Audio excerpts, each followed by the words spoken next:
দ্বিতীয় ওভারেই লিটন দাসের catch drop. Bowler ছিলেন আলী খান, যিনি পাকিস্তান বংশোদ্ভূত এবং ফ্র্যাঞ্চাইজি লিগ খেলেছেন আইপিএল, বিপিএল, সিপিএল এর মতো বড় আসরে। লাইফ পেয়েও কাজে লাগাতে পারেননি লিটন। তিনি করেন 15 বলে 14 রান। উইকেটটি নেন জশদীপ সিং, যিনি জেসি সিং নামে পরিচিত। যুক্তরাষ্ট্রের ঘরোয়া লিগে হ্যাট্রিক রয়েছে সিপিএল খেলা এই অলরাউন্ডারের। ষষ্ঠ ওভারে আউট সৌম্য সরকার। 13 বলে 20 রান করার সৌম্যকে ফেরান স্টিভেন টেইলর। পাওয়ার প্লের 6 ওভার শেষে বাংলাদেশের সংগ্রহ 2 উইকেটে 37 রান। নাজমুল শান্তকেও বোকা বানান টেইলর। 11 বলে মাত্র 3 রান করেন শান্ত। সবশেষ 4 ম্যাচের 3টিতেই 2 অঙ্কের ঘরে পৌঁছাতে পারলেন না টাইগার অধিনায়ক। হাত খুলে খেলতে থাকেন হৃদয়। 10 ওভার শেষে টাইগারদের সংগ্রহ দাঁড়ায় 3 উইকেটে 65 রান। 12তম ওভারে সাকিব আল হাসান রান আউট হয়ে ফেরেন মাত্র 6 রান করে। বেশ টাইট বল করেন সৌরভ নেত্রভোলকার। এই বাঁহাতি পেসার 2010 যুব বিশ্বকাপে ভারতের হয়ে খেলেছেন। 15 ওভারে বাংলাদেশের সংগ্রহ 4 উইকেটে 102 রান। দারুণ খেলে অর্ধশতকে পৌঁছান হৃদয়।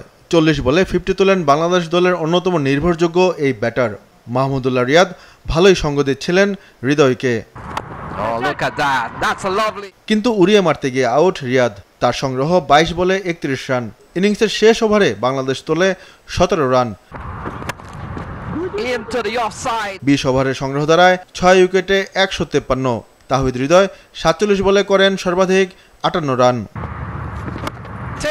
154 রানের লক্ষ্যে যুক্তরাষ্ট্রের হয়ে ওপেন করেন স্টিভেন টেইলর। তাকে বলা হয় যুক্তরাষ্ট্রের ইতিহাসের সেরা ব্যাটার। প্রথম শ্রেণীর ক্রিকেটে তিনি খেলেছেন জ্যামাইকার হয়ে। মোনাঙ্ক প্যাটেল ছিলেন আরেক প্রান্তে, যিনি ভারতীয় বংশোদ্ভূত এবং বর্তমান অধিনায়ক। 2018 সাল থেকে যুক্তরাষ্ট্র ক্রিকেট দলের নেতৃত্বে রয়েছেন। বাংলাদেশ সাফল্য পায় চতুর্থ ওভারে। মোনাঙ্ক প্যাটেল রান আউট 10 বলে 12 রান করে। পাওয়ার প্লের 6 ওভারে সংগ্রহ 1 উইকেটে 43 রান। ক্রিজে আসেন আন্দ্রেয়াস গুস দক্ষিণ আফ্রিকান বংশোদ্ভূত। এ পর্যন্ত 2টি টি-20 খেলে 2টিতেই 50 করেছেন তিনি, তবে এবার বেশিক্ষণ টেকেননি। আন্দ্রেয়াস গুস 18 বলে করেন 23 রান। 10 ওভার শেষে যুক্তরাষ্ট্রের সংগ্রহ 2 উইকেটে 66 রান। বাকি 60 বলে দরকার 88, হাতে 8 উইকেট। 12তম ওভারে 2 উইকেট নেন মোস্তাফিজুর রহমান। স্টিভেন টেইলর 29 বলে করেন 28 রান এবং অ্যারন জোন্স 12 বলে করেন 4 রান। এরপর শরীফুলের শিকার হন 10 রান করা নীতিশ কুমার। 15 ওভার শেষে সমীকরণ দাঁড়ায় 30 বলে দরকার 60 রান, হাতে 5 উইকেট।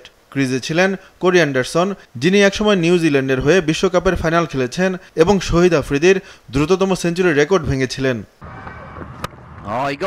কিন্তু জ্বলে ওঠেন হারমিত সিং। মাত্র 13 বলে 33 রানে অপরাজিত থাকেন তিনি।